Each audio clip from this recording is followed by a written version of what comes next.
All right, get back on the countdown at number 12, down from number 7 the previous week, and went to number 1. Jimmy Soul, If You Want to Be Happy. And Jimmy Soul, this is unbelievable. He started out as a preacher. He was 7 years old when he became a preacher.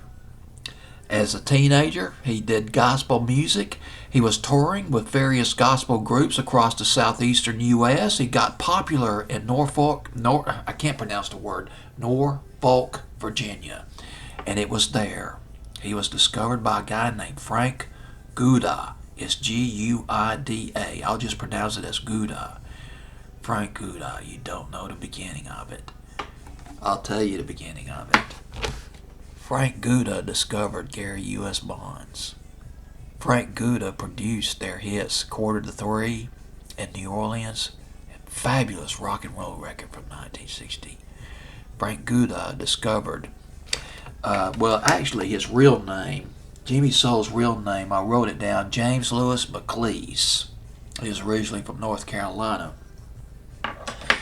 Now, Frank Gouda, he changed his name to Jimmy Soul. The name Soul came from his congregation back in his gospel days, and he became Jimmy Soul.